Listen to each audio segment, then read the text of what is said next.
in business, there's a very small adjustment that you can do that I believe will help your bottom line.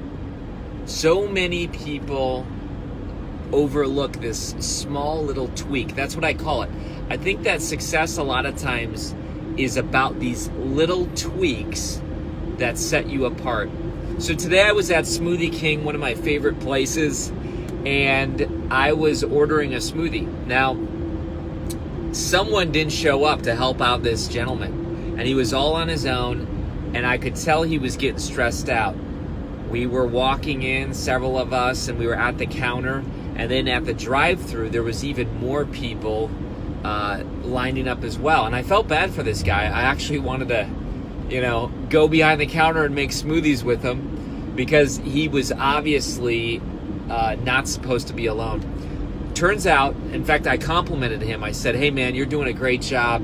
I said, "It's crazy that they put you here all alone, right?" And he said, "Oh, the guy was supposed to be here 10 minutes ago to help me out."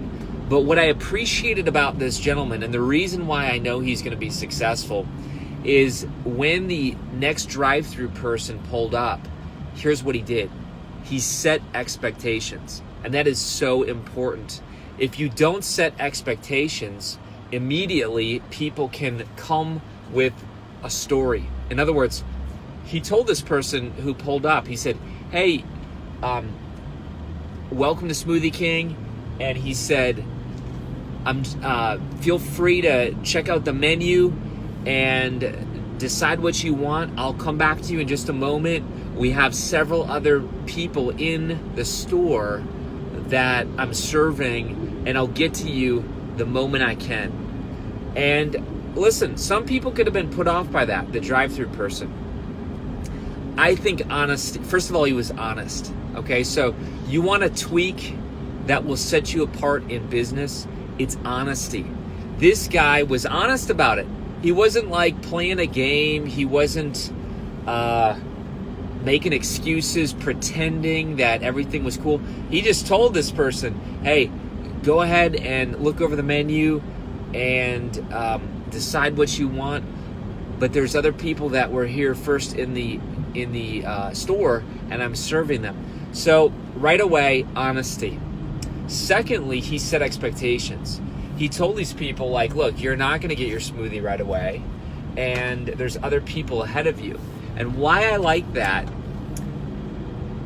when we don't come to the table as customers and we have a difference in expectations than experience, that is where regret happens. That's where bad customer service comes in. In other words, when you have expectations here and experience here, you're going to have a gap, and that gap is going to cause frustration. So instead, what the gentleman did is he basically lowered the expectations. He said, "Look, I want to serve you right away, but there's other people ahead of you, and I'll get to you as soon as I can." And what he did basically is he reset the expectations so that as a result, he could deliver in on the experience and hopefully still create what's called a wow factor.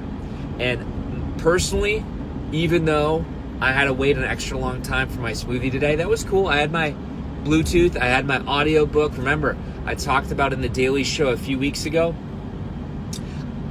Look for it if you missed that one, but I talk about how I'm never frustrated in traffic because I just created the space around me, and I just keep learning and growing. And so when I have delays in life, I try as best as I can not to get frustrated because I'm feeding my brain, I'm feeding my soul.